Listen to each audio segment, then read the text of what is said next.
इसलिए दिए थे भगवान कि वे उसके द्वारा मुझे प्राप्त कर दे।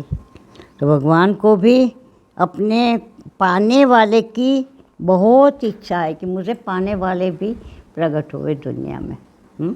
तो वो भगवान इतनी सहाय करते हैं, क्योंकि परमात्मा को कोई भी अपने बल से कभी भी न जान सकता है न पा सकता है। वो स्वयं जनावे तो जान सकता है, स्वयं पवावे तो पा सकता है। तो भगवान यहाँ खुलासा कर रहा है कि मैं तैयार हूँ इसके लिए। श्लोक नंबर 11। तेषामेवानुकंपार्थम अहम अज्ञानजं तम नाशयात्मात्मभावस्थो ज्ञान दीपेन भास्वता। उनका जो अनुग्रह के लिए उनके अंतःकरण में आत्मरूप से रह रहा मैं स्वयं प्रकाशित ज्ञान रूपी दिए के द्वारा जो अज्ञान से उत्पन्न हुआ अंधकार, आवरण रूप अंधकार, अज्ञान आवरण है, नष्ट कर देता हूँ। परमात्मा ने जो कहा कि मैं ज्ञान योग देता हूँ, ददामि बुद्धि योगम तम, तो ये वही कि ज्ञान रूपी जो दिया अंदर में प्रकाशित नहीं होगा, और वो करने वाला सिर्फ मैं हूँ। और मैं वहाँ जाऊँगा तो जाऊँगा कैसे? जब तक तू मेरा आह्वान नहीं करेगा, जब तक तू मुझे चाहेगा नहीं, मुझे बुलाएगा नहीं, मैं तो वहाँ हूँ, पर तो आवरण के कारण मैं तेरे को भासमान नहीं हो रहा, दृश्यमान नहीं हो रहा। वो आवरण हटाना जरूरी है, और इसीलिए मैं तेरे को बुद्धि योग दे रहा हूँ। ददामि बुद्धि योगम तम। वो बुद्धि योग के द्वारा तेरे अंतःकरण में जो ज्ञान का अंधकार है, विलासिता का, भोग वासना का, जड़त्व का, देह भावना का, इंद्रिय भावना का जो अहंकार है, ये जगत सत्य है, मेरा संसार में जन्म हुआ है, तो ये तो मुझे करना होता है, तो शरीर तो करेगा ही, पर तो शरीर करेगा, इंद्रियां करेगी, ऐसे अगर समझपूर्वक समझता है तो कोई बाधक नहीं है। तो मैं करता रहता है, तो मैं देखा, मैं सुना, मैं खाया, मैं पिया, मैं मिला, मैंने दिया, मैं पूछा, तो वह जो नहीं करता वो स्वयं अपने आप को करता मान के अपने आसपास एक जाला बुनता रहता है बंधन का, कर्मों का, और फिर उसी जाले में फंस के सतत उसी में ही घूमता रहता है। मैंने आना और जाना, आवागमन, पुनरावर्तन। आ ब्रह्म भुवनालोका पुनरावर्तिनो अर्जुन। कितना भी पुण्य करके ब्रह्मलोक तक जाएगा और वापस आएगा, पुण्य भोग खूब भोगेगा, वहाँ ब्रह्मलोक का सुख सबसे उत्तम, स्वर्ग से भी ब्रह्मा जी के साथ आनंद करेगा। और अगर वो इस कामना से नहीं गया है ब्रह्मलोक के सुख की और परमात्मा को पाने की, ब्रह्म तत्व को जानने की, तत्व में समाने की कामना से गया है, तो जब तक उसका भी काल शेष है तब तक वो ब्रह्मलोक में रहेगा, ब्रह्मलोक का सुख पाएगा, ब्रह्मा जी का सत्संग नित्य पाएगा और ब्रह्मा जी के साथ मुक्त होएगा। इतना लंबा सुख का काल उसका होगा जब तक ब्रह्मा जी की आयु है। वो तो उसको क्या, कहीं भी रहे, जब उसकी दृष्टि बदल गई, एक ब्रह्म तत्व के सिवा अन्य कुछ रहा ही नहीं, तो अब तो उसको वो ब्रह्मलोक का सुख भी और नरक भी कोई फर्क नहीं है। पर तू जो कार्यक्रम रचा हुआ है उसी नीति में हर कोई बंधा हुआ है, ऐसे वो भी वहाँ जाएगा, रहेगा। सत्संग श्रवण करने का, ब्रह्मा जी का स्वयं का ब्रह्मा जी कौन है? साक्षात ब्रह्म स्वरूप ही है, क्योंकि उनका निश्चय देह में कभी हुआ नहीं तो इतना बड़ा। अब एक देखो, एक छिपकली से हम भागते, डरते, चीखते हैं, तो वहाँ जब प्रलय होता है, प्रलय के समय ये एक सूर्य अभी सहन नहीं होता है, 12 सूर्य एक साथ उदय होंगे। 12 सूर्य है, 12 को नमस्कार करते हो ना, हर महीने का अलग सूर्य है, हर महीने अलग नाम से सूर्य है। जो 12 आदित्य है, आदित्य के पुत्र, वही देवता। तो वो 12 सूर्य जब महाप्रलय का काल आता है तो इकट्ठे सारे उदय हो जाते हैं और पृथ्वी को इतना जलाते हैं, सब सूख जाता है। और फिर जो इंद्र ने बांध के रखे हैं, संवर्तक मेघ जो कहते हैं इसके, वो भी कितने हैं, 12 ही है शायद, वो बांध के रखे उन्होंने एक गुफा में, वो छोड़ देता है। वो सारे मेघ बरसते हैं तो बड़ी बड़ी हाथी के सूंड से भी बड़ी बड़ी धारें बरसती है और सारा जगत डूब जाता है। तो जो जला था सारा सूर्य से सब बहा जाएगा और उसकी थपेड़े इतने होते हैं कि स्वर्ग भी खींचा घसीटा जाता है, डोलम डोल हो जाता है। जहाँ स्वर्ग की भी स्थिति नहीं है तो इस लोक की क्या, पृथ्वी तो डूब ही जाना है। तो ये सारा का सारा, परंतु उस परिस्थिति में भी जो ज्ञानवान है, जिसने ब्रह्म का, आत्म तत्व का निश्चय कर लिया, अनुभव कर लिया, वो आत्मा में स्थित है, उनको कुछ नहीं हो रहा। ये महाप्रलय भी अज्ञानियों के लिए है, जो उनको व्यथा पहुंचाता है, भयभीत करता है। और जहाँ स्थूल दृष्टि है वहाँ ये पंच महाभूत का क्षोभ उसको दिखता है। जहाँ देह नहीं रहा, पंच महाभूत नहीं रहे, इंद्रियां नहीं रही, तो किसका क्षोभ और किसका प्रलय? प्रलय तो जगत का होता है, इस सृष्टि का। हाँ, पंच महाभूत का एक एक का अति हो जाना और फिर विलीन हो जाना। तो जो पंच महाभूत से परे गया उसको कैसे पता चलेगा कि क्या हो रहा? वो तो ये सारा काल के भीतर हो रहा कि इतना काल अब पूरा हो गया, ब्रह्मा जी का अंत काल आ गया, ब्रह्मा जी ने अपना संकल्प वापस खींच लिया कि अब कोई जगत कर्म नहीं, सृष्टि कर्म नहीं। तो उन्होंने अपना संकल्प खींच लिया। तो एक तत्व जो उन्होंने सृष्टि को निभाने के लिए सर्जन किए थे, वो सारे तत्व भी क्षुभित होते होते एक में लय होते होते सब ब्रह्मा जी में समाते गए। तो प्रलय हुआ तो हुआ कहाँ? अगर इतने समुद्र उछलते हैं, इतने सूर्य, तो वो सब आग भी, सब जल भी ब्रह्मा जी के भीतर ही गया कहाँ? सृष्टि निकली कहाँ से थी? ब्रह्मा जी से, उनके संकल्प से गई कहाँ? महाप्रलय होके उनके संकल्प में लीन हो गई। क्यों? उन्होंने संकल्प को प्राण के साथ खींच लिया। संकल्प अगर प्राण नहीं तो संकल्प कहाँ होना? मन चलता है तो गति तो प्राण की है। इससे एकदम ऐसे क्लियर लगता है कि ब्रह्मा जी उठे, सोए और उन्होंने कुछ सोचा सपने में और उठे। तो हम तो उनके सपने के न रहे, हमारा अस्तित्व ही कहाँ है? हम सपना देखे, उसमें हमने कुछ भी मित्र, सगे संबंधी, मकान, दुकान, पहाड़, बगीचे देखे, बहुत कार्यक्रम देखे, हम रसोई में बहुत मेहमान आए, सब बना रहे, ये है वो, सब कुछ क्रिया भी देखी, उसका फल परिणाम, आनंद, विनोद सब देख रहे हैं।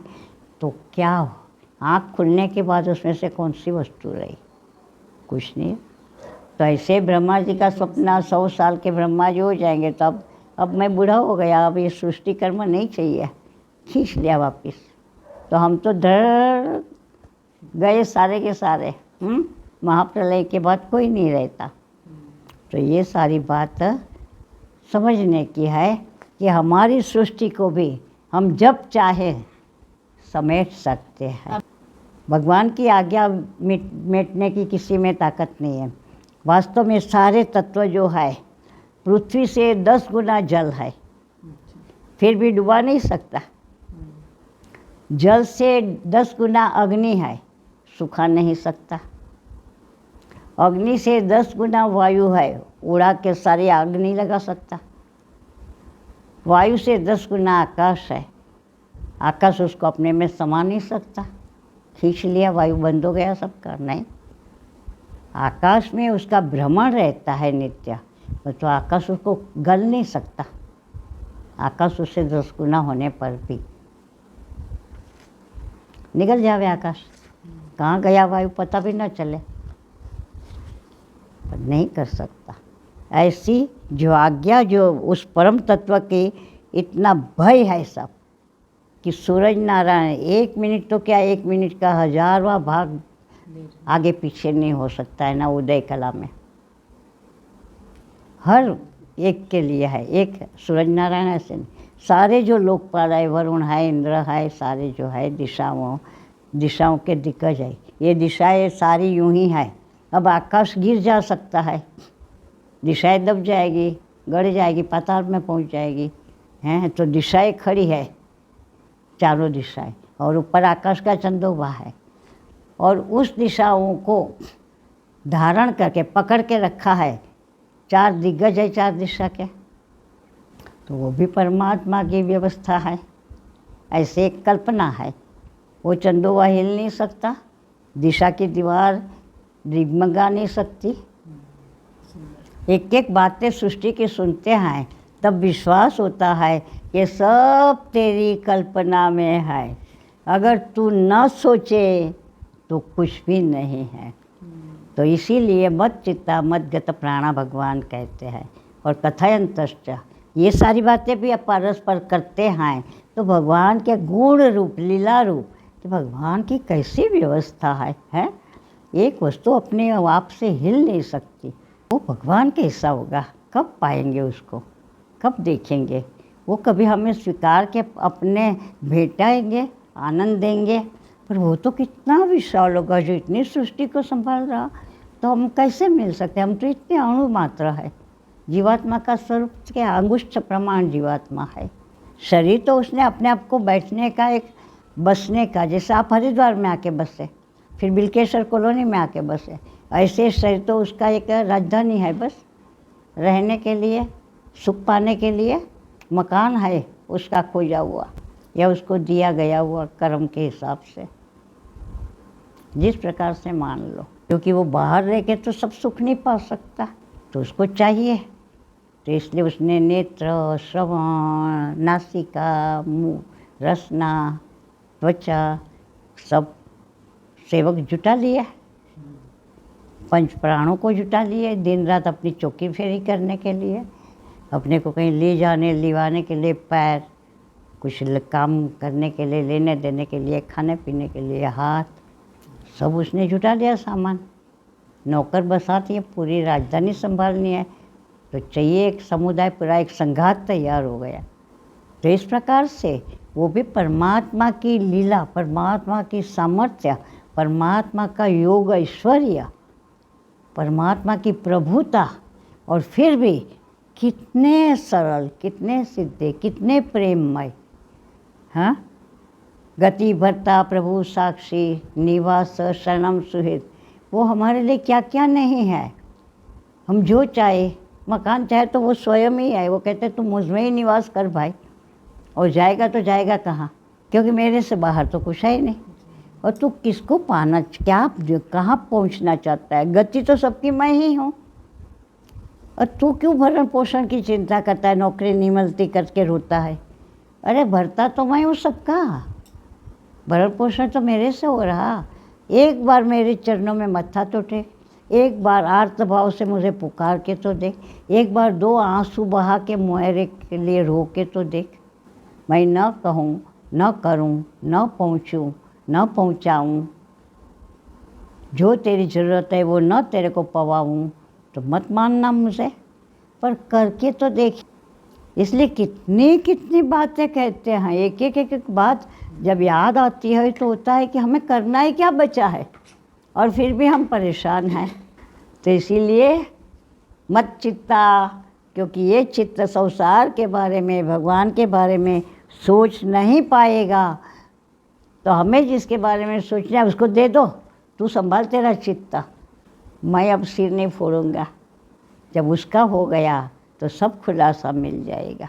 जो प्राण प्यासे होते हैं, वासना युक्त होते हैं, अगर उसमें हो गया तो वो प्राण हमारे मित्र हो जाएंगे, परमात्मा का सुख देने वाले, परमात्मा के स्पर्श का, उनके अस्तित्व का अनुभव करने वाले हो जाएंगे। जो प्राण वासना में हुए हुए हैं, देव भाव के कारण, इच्छाओं के कारण, संकल्पों की अधिकता के कारण, वो प्राण बदल जाएंगे। भगवान सरल सरल युक्तियाँ बताते हैं, युक्ति से मुक्ति है, बल से नहीं। कोई बहुत बड़ा सामर्थ्यवान योगी है तो वो मुक्त हो जाएगा, मानने की ज़रूरत नहीं है। कोई बहुत बड़ा बलवान पहलवान है, ये चाणूर ये सब जो थे, तो क्या हुआ उनका? भगवान ने चपटी में चींटी की तरह मसल डाले। कोयला पीड़ को इतना बहका के रखा था, शराब पिला के, मदिरा पान करवा के, उन्मत्त करके, और कृष्ण यहाँ आवे तो दरवाजे में उसको ही खड़ा करना ताकि वो आते ही उसको कुचल दे। कौन खड़ा? कंस के दरबार में जब गए हैं, दरबार में नहीं, खेल के लिए जो व्यवस्था करी थी, कुश्ती लड़ो सबसे, तो नाटक तो किया, मैं तो छोटा सा बच्चा हूँ और ये तो बड़े बड़े मल्ल हैं, और पहले तो कुल्ला पीड़ को ही मार के सब मल्लों को भी हिला दिए थे कि इसके साथ हमें लड़ना है। दरवाजे में ही प्रथम उसका था सामना। तो ये सारी बातें जब प्रभु हमारे जैसा बन के हमारे बीच आते हैं तब भी कितना प्रेम बरसाते हैं, क्योंकि वहाँ जो समाज इकट्ठा हुआ है उसमें भक्तजनों को तो सुंदर बालक, कोमल बालक लग रहे, उनका हृदय एकदम आर्तता से, ये सब मल्ल इसके साथ कैसे हम इतना बालक को कुश्ती करवा रहे हैं, कंस को क्या बुद्धि भ्रष्ट हो गई है। दूसरे राजा लोग हैं, उनको जो समझदार है, भक्तिशाली है, उनको तो लगता है कि भगवान है, और जो दुष्ट है, कंस के मेल वाले हैं, उनको अपना शत्रु दिखता है कि इसका तो मसल देना चाहिए आज। चाणूर है, मुष्टिक है, कंस है, और सारे बेबी, अगर इन दो से नहीं निपटेगा तो हम सब मिल के मसल देंगे उसको। इतना छोटा सा तो है, क्या करना है।